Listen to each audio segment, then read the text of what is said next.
بسم الله الرحمن الرحيم. النهارده هنعمل مع بعض ترايفل الفاكهه. حلو قوي قوي قوي، مش اول مره اعمله معاكي في القناه، طبعا عملناه قبل كده بس المره دي هنعمله تاني بطريقه حلوه قوي وبسيطه ولذيذه، وليه بدايل كتير هقولك عليها في الفيديو. ترايفل حلو قوي وساقع كده وبيرطب كده في الحر، بجد وصفه خطيره. طبعا معاكي قناه سوزي كيتشن، لو اول مره تشوفيني يا ريت تشتركي في قناتي وتفعلي الجرس عشان يوصلك كل جديد من وصفاتي. يلا بقى نعرف الترايفل الحلو ده مكوناته ايه. اول حاجه عايزاها معاكي كيكه، بواقي كيكه بقى، كيكه سليمه مكسره، عملتي كيكه جديده براحتك خالص، دي بواقي كيكه. تمام كده. عايزه علبه كومبوت، وبراحتك يا خوخ يا اناناس يا مشكل براحتك خالص. الكومبوت انا هفصله، الميه لوحدها والكمبوت نفسه لوحده. ميه الكمبوت مهمه قوي في الوصفه دي. تمام كده. هاخد بقى الكمبوت والميه اشيلهم واعمل الكريمه. طبعا الكريمه عايزه كريم كراميل وقشطه وكيسين كريم شانتيه. طبعا الخلطه دي يا جماعه سر خطير في الطعم. وطبعا اللبن كل كيس محتاج فنجان لبن، كيس كريم شانتيه، فانا حطيت نص كوبايه وشويه كده، اللي هو الفنجانين لكيسين الكريم شانتيه.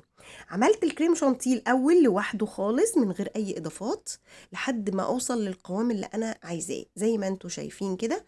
القوام ده اللي انا عايزاه تقيل شويه عشان باقي الحاجه هتخففه شويه.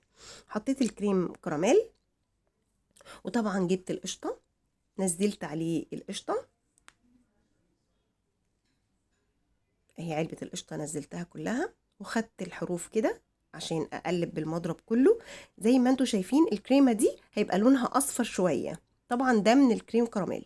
الوصفه دي يا جماعه الكريم كراميل بجد بيوديها في حته تانية، طعم الكريمه خطيره، تقدري تستخدميها في حاجات كتير قوي مش في دي بس. تمام كده، خلاص كل حاجه جاهزه. اجيب القالب بتاعي اللي انا هعمل فيه وهرصص الكيكه. وتقدري في الوصفة دي تستبدلي الكيكة بالبسكوت، لو ما عندكيش كيكة تقدري تستبدليها بالبسكوت. انا كده برصص الكيكة في كل القالب، حتى الفراغات اللي في النص بملاها بالكيكة. بحب كمان الكيكة اقطعها تخين شوية مش رفيعة قوي. اجيب بقى ميه الكمبوت اللي انا قلت لك مهمه في الوصفه دي قوي، واسقي بيها الكيكه. الكيكه بتاعتي هشه فهتشرب الميه على طول. لو بعملها ببسكوت اسقي بسيط قوي، ما اسقيش بالميه كلها عشان البسكوت ما يعجنش مني. بس خلاص كده اهي، شايفه شربت الميه على طول ازاي. بس خلاص كده الوصفه عندي كده تكون جاهزه لاني احط عليها طبقه الكريمه. الكريمه زي ما انت شايفاها كده، انا عايزاها خفيفه كده مش تقيله، يعني لو تقلت معاكي حطيها في التلاجة شويه، وتقلت معاكي زوديها شويه لبن، وبمضرب يدوي كده اللي فيها هتخف معاكي تاني. اوزع بقى الكريمه على كل القالب بتاعي، طبعا في الاحرف وفي النص وكله. اوزع بحركه عشوائيه طبعا، لان هو كل ده هيتدرى بالفاكهه اللي هحطها، سواء كنت هتحط فاكهه او احط كومبوت براحتك. انا عن نفسي بحب كمبوت الخوخ قوي، تقدري تستخدمي كمبوت مشكل، اناناس، فاكهه. يعني ممكن تحطي موز على عنب على خوخ على برقوق، بجد بيدي الشكل من فوق جمالي رهيب، حلو قوي. وطبعا لو جايلك ضيوف وعايزه تعملي حاجه سريعه تقدري تعملي لهم الوصفه دي. طبعا اللون الاورنج كتير قوي فقلت اكسر اللون بعنب. ما عندكيش كريز تصرفي عنب، اي حاجه تكسر اللون.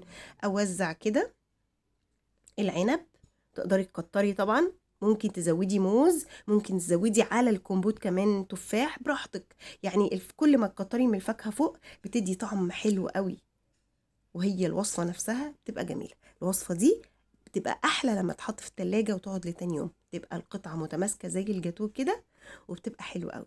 أحط بقى وردة حلوة كده وأزوق القالب بتاعي والوصفة خلصت خلاص.